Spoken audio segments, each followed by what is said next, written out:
Bismillahirrahmanirrahim. Alhamdulillah wassalatu wassalamu ala Rasulillah Sayyidina Muhammad ibn Abdullah wa ala alihi wa sahbihi wa man wala. Amma ba'd. Alhamdulillah. Syukur kita pada Allah Azza wa Jalla, dan perbanyakkanlah selawat ke atas Nabi sallallahu alaihi wasallam, kerana perintah Allah dalam Al-Quran, innallaha wa malaikatahu yusalluna 'alan nabi ya ayyuhallazina amanu sallu. Allah Taala sebut aku, para malaikat berselawat. Hei orang beriman, kamu berselawat. Kita kata setiap kali dengar nama Nabi, saya sebutnya nama Nabi, para jemaah sekalian jangan bakhil, terus dia berselawat. Allahumma salli wa sallim ala nabiyyina Muhammad, Allahumma salli ala sayyidina Muhammadin wa ala ali Muhammad. Ringkas. Kalau nak penuh, Allahumma salli ala Muhammadin wa ala ali Muhammad sampai ke innaka Hamidum Majid, lagi menarik, insya-Allah. Muslimin dan muslimat, para penonton sekalian, alhamdulillah kita masih lagi dengan buku kita Qawaid Quraniyah. Qawaid Quraniyah, ataupun dalam bahasa terjemahan dia 50 kaedah kehidupan dalam Al-Quran. 50 kaedah kehidupan dalam Al-Quran. Kita telah masuk kepada kaedah yang ke-48, Al-Qa'idatus Tsaminatu wal Arba'un. Kaedah yang ke-48, setiap orang memiliki potensi, gaya berfikir dan kecenderungan masing-masing. Setiap orang mesti ada dia. Orang ni minat ini, orang ni minatkan ni. Kan? Dalam Al-Imam Ibnu Katsir rahimahullah ta'ala telah menafsirkan ayat wala yazaluna mukhtalifin. Manusia ini berterusan berbeza pandangan. Berbeza pandangan. Kata Ibnu Katsir, berbeza semua benda. Cita rasanya, rupa parahnya, pemikiran akidahnya, cara beragamanya, macam-macam. Kita akan tengok dalam kaedah kita ini, para jemaah sekalian. Buka Al-Quran. Kaedah ini diistinbat daripada ayat qad alima kullu unasim mashrabahum. Qad alima kullu unasim mashrabahum. Setiap kumpulan itu telah mengetahui tempat minumnya masing-masing. Asal cerita ni lah. Ayat ini diambil daripada surah Al-Baqarah ayat 60. Mari kita baca ayat. A'udzu billahi as-sami'il 'alim minasy syaithanir rajim. Wa idh istasqa Musa liqaumihi faqulna idrib bi'asaka al-hajar فانفجرت منه 12 عينا قد علم كل أناس مشربهم كلوا واشربوا من رزق الله ولا تعثوا في الأرض مفسدين. Dan ingatlah ketika Nabi Musa AS memohon air untuk kaumnya. Kan Nabi Musa dia berjalan dengan puak-puak dia ni di padang pasir itu, akhir sekali mereka kehausan. Nabi pun minta air. Allah firman kepada Musa, faqul nadrib bi'asakal hajar. Musa, pukul dengan tongkatmu tu batu. Jadi Allah kata, faqul nadrib bi'asakal hajar fanfajarat minhu 12 aina. Nabi Musa pukul batu, keluar 12 mata air. Masya-Allah, tabarakallah. Sebab qad alima kullu unasim mashrabahum. Setiap kumpulan dia tahu ini mata air kumpulan ini mata air kumpulan ni. Supaya apa? Supaya tidak berlakunya jam ataupun zahmah. Orang panggil ni bertempuh di tempat yang di tempat nak ambil air kan. Allah kata apa? Kulu washrabu min rizqillah. Makan dan minumlah daripada rezeki yang Allah Ta'ala anugerahkan kepada kamu. Wala ta'thaw fil ardi mufsidin. Dan janganlah kamu melakukan kejahatan di atas muka bumi.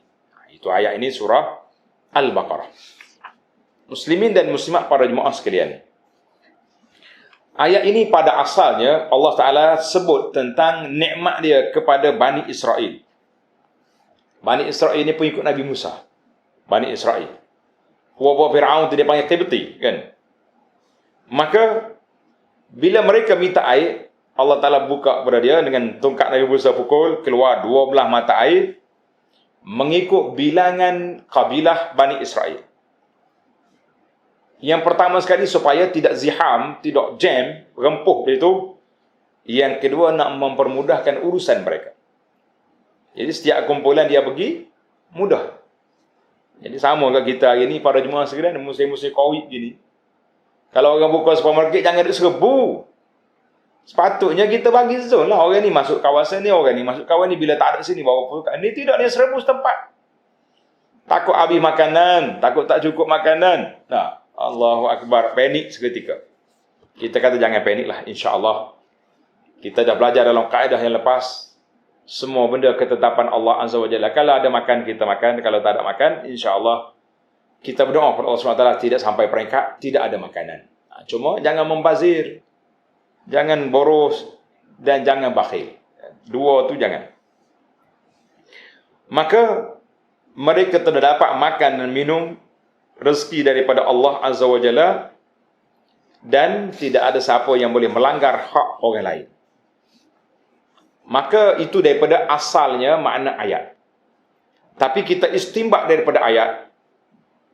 Istimbak daripada ayat ini, daripada kaedah ini, ambil daripada satu kaedah yang berdekatan, kullu ya'malu ala syakilatihi. Setiap manusia ni dia akan beramal mengikut apa yang dia suka.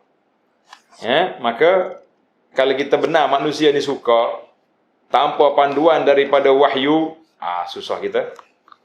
Maka tabiat orang tak sama. Ada orang yang tabiat dia tabi'i, laki-laki kahwin dengan perempuan.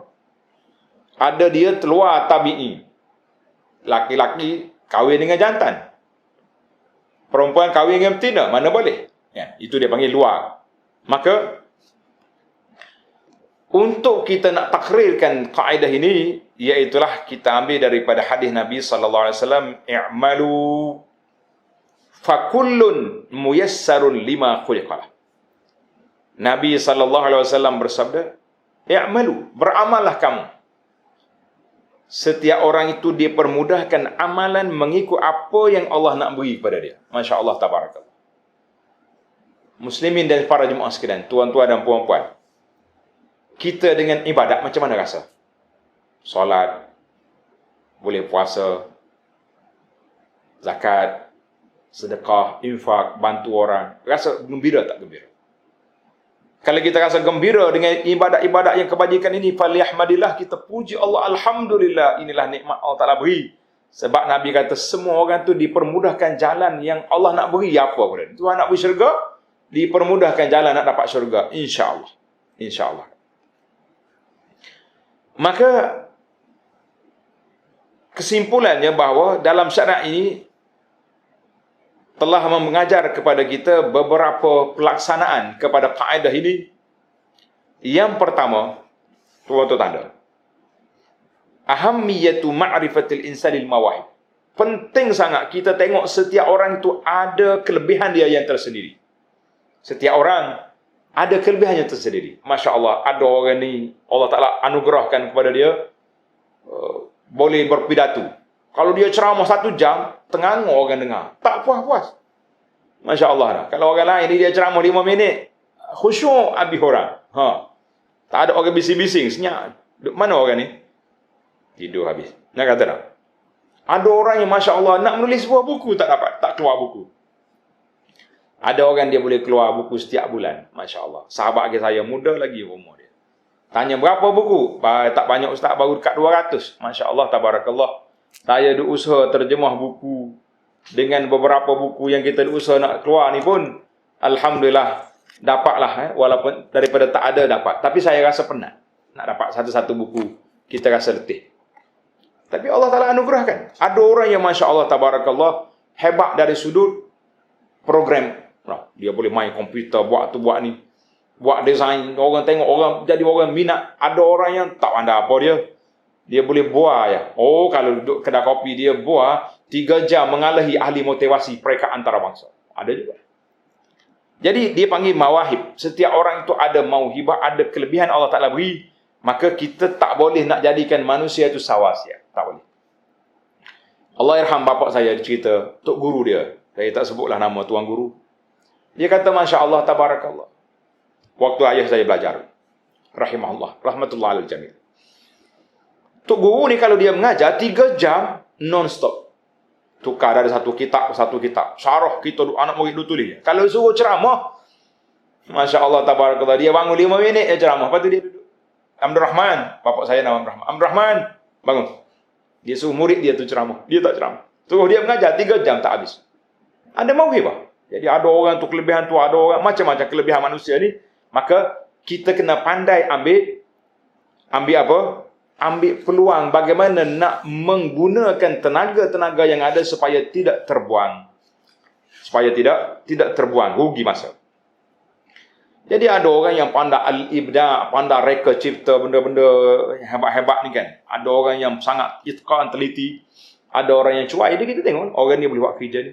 Orang ni boleh buat kerja ni. Jadi bukan semua manusia tu sama belaka. Kita kata, Masya Allah, tabarakallah. Jadi kalau kita tengok kepada sahabat-sahabat Nabi radhiyallahu anhum pun Nabi sebut. Aqra'ukum, orang yang paling pandai bacaan. Baik contoh. Orang yang tahu halal dengan haram.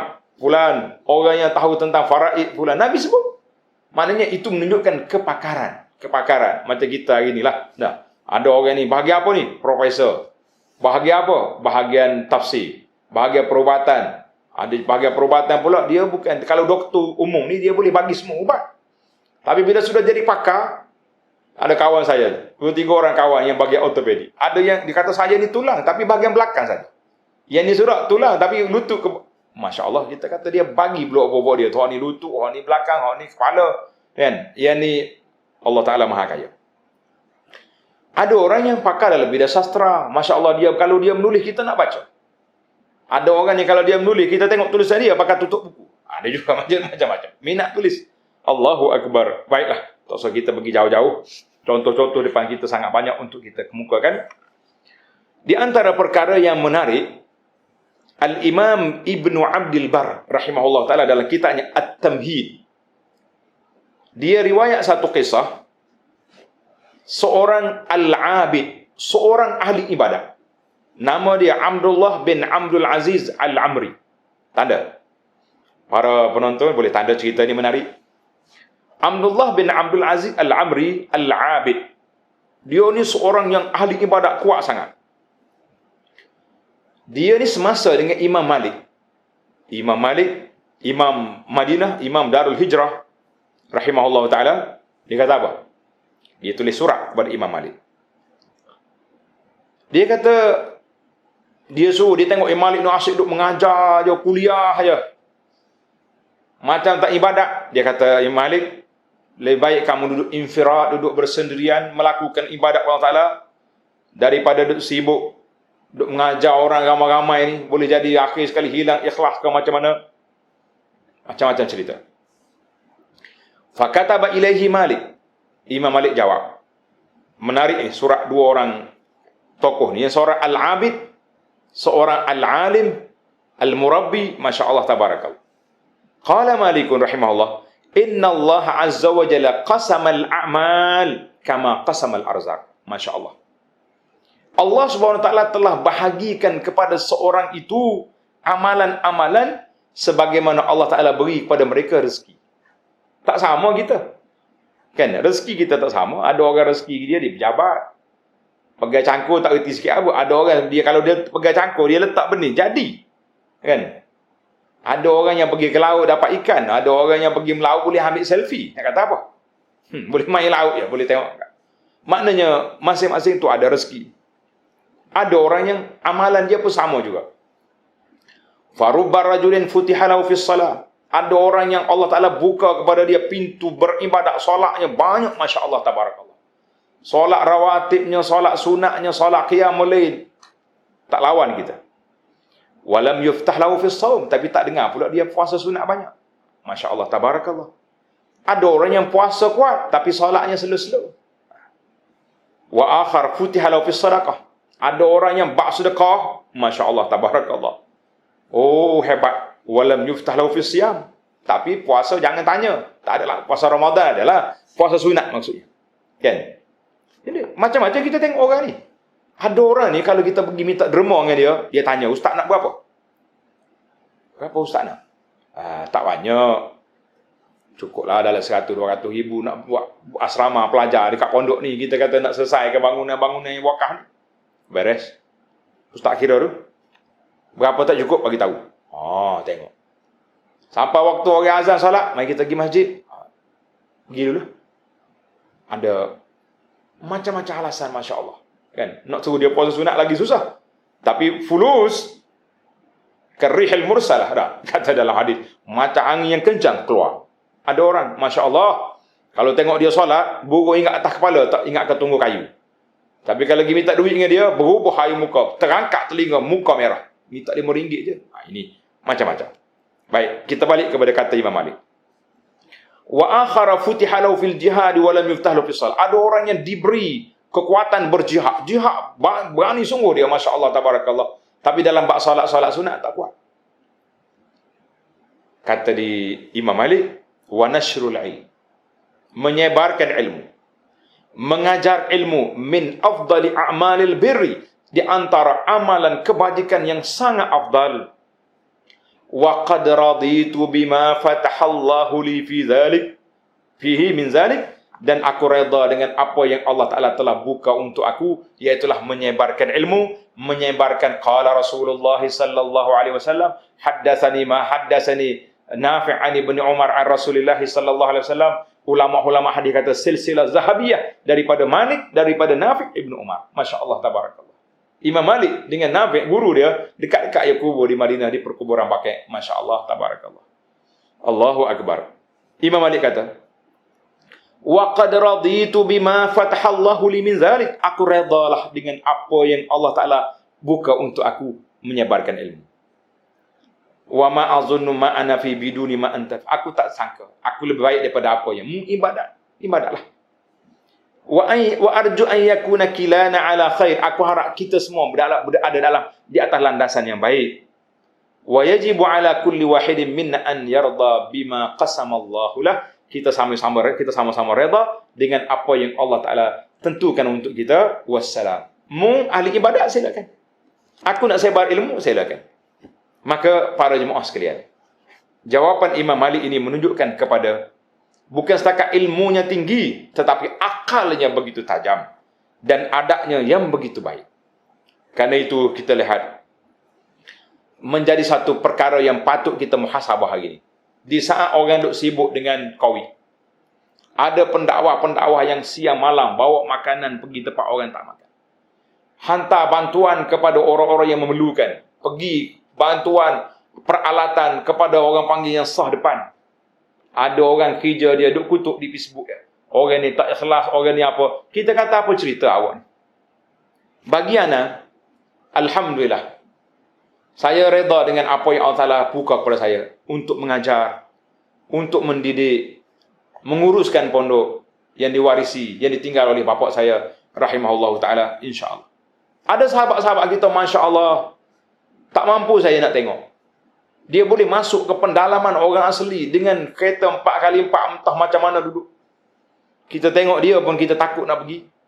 Ada orang yang Masya Allah sanggup mengembara ke mana-mana tempat untuk menyampaikan dakwah. Ada orang yang Masya Allah tabarakallah menyampaikan makanan kepada orang fakir miskin. Kita kata jazakumullahu khaira, Allah Ta'ala lah balas kepada kamu semua. Dan kita mengharap sebagaimana kata Imam Malik, orang yang duduk di lapangan dengan NGO makanan, orang yang duduk di bahagian perubatan, orang yang duduk di bahagian pendidikan, kita kata insya-Allah kita semua redha dengan apa yang ditakdir oleh Allah Ta'ala, dan kita mengharap kita mendapat keredaan Allah, dan kita semua akan berhasil melayakkan diri kita untuk mendapat syurga Allah Subhanahu Wa Ta'ala nanti, insya-Allah. Kata-kata Imam Malik ini, patutlah kita beramal, patutlah kita belajar supaya kita berlapang dada dan terbuka untuk perbincangan. Ada orang yang kerja dia ni, yang mana tak betul, kata dia, ahli fikir dia kata apa? Mana-mana kebajikan yang sedia ada kita kekalkan. Mana-mana kekurangan yang ada kita betulkan, kita tambahkan. Contohnya, dalam bidang pendidikan. Kadang-kadang orang pendidikan dia sibuk dengan research kajian, tapi tak ada duduk lapangan, tak pergi berdakwah rumah orang. Ada orang yang kerja dia pergi dakwah rumah orang, tapi dia tak pandai dalam bab hukum hakam. Maka kita lengkap melengkapi. Ada orang yang macam-macam kerja, kita mengatakan masing-masing jangan menyalahkan orang tu orang ni, tapi biarlah kita menjadi pelengkap di antara satu sama lain. InsyaAllah. Jadi para jemaah sekalian, kullun muyassarun lima khuliqalah. Setiap orang itu dipermudahkan dengan jalan apa yang telah ditetapkan oleh Allah Azza wa Jalla kepada dia. Masya Allah, tabarakallah. Jadi perbincangan kita ini, di antara yang boleh kita bincangkan lagi, sabda Nabi sallallahu alaihi wasallam, man anfaqa zawjaini fi sabilillah. Siapa dia bagi nafkah dua perkara setiap benda fi sabilillah, nudiya fil jannati, dipanggil dalam syurga nanti, ya Abdullah, hei hamba Allah Ta'ala, haza khairun, ini kebajikan. Siapa dia? Orang ni ahli solat, ahli sembahyang, dipanggil, masuk ni pintu solat. Siapa dia yang kuat jihad, dipanggil pintu jihad. Siapa dia panggil pintu sedekah, pintu sedekah. Siapa dia orang kuat puasa, dipanggil min babir rayyan. Qala Abu Bakrin radhiyallahu anhu, Abu Bakar kata apa? Ya Rasulullah, ma'ala ahadin yud'a min tilkal abab min darurah. Hei, kalau pintu banyak-banyak ni, semua panggil belakang. Hei, mari kau ni, orang ni panggil kau ni, sedekah panggil, zakat panggil, puasa panggil, haji panggil kan. Mari. Kita pening juga lagi. Abu Bakar tanya, tak susah ke Rasulullah nak sambut semua panggilan ni? Kan? Fa hal yuda ahadun min tilkal abab, adakah semua satu orang dipanggil daripada semua pintu? Qala Rasulullah sallallahu alaihi wasallam, Nabi kita kata, na'am. Nabi kata ada.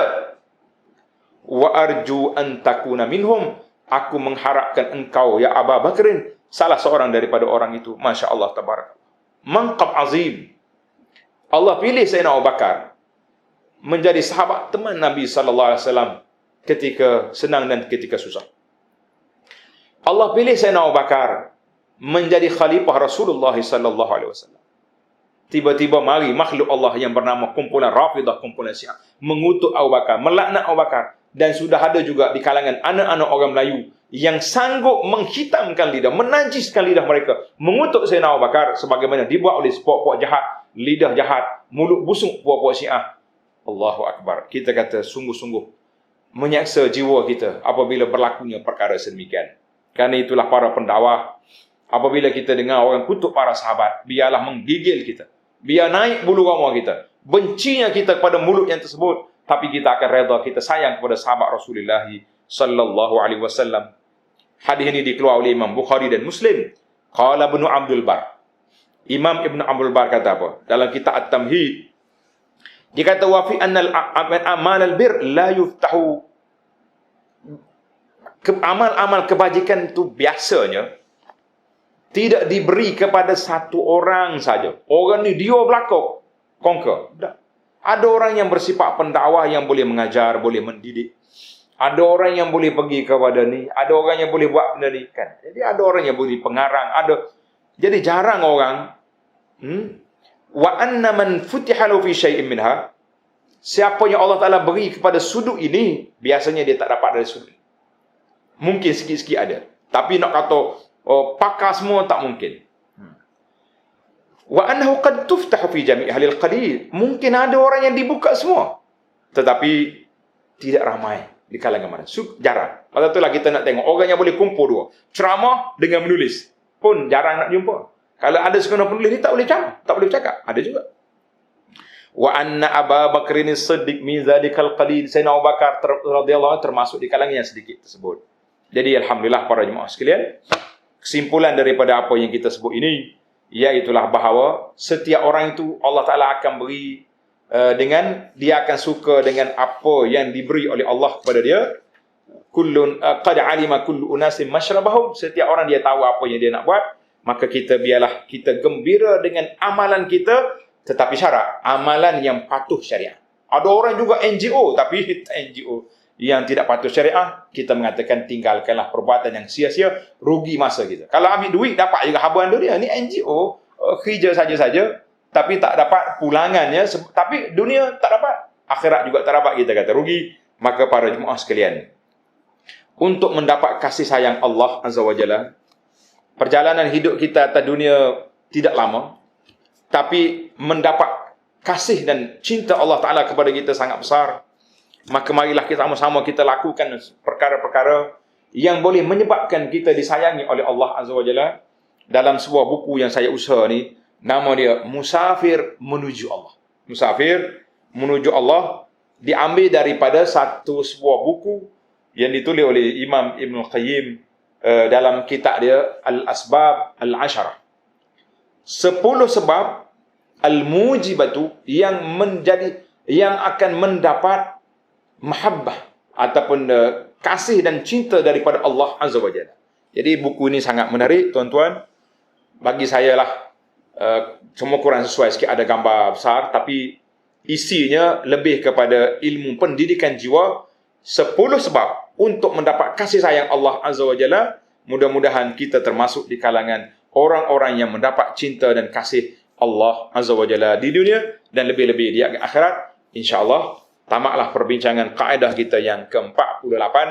InsyaAllah kita akan sambung lagi kaedah yang ke-49 di dalam siri kita yang terakhir yang akan datang, 49 dan 50. InsyaAllah.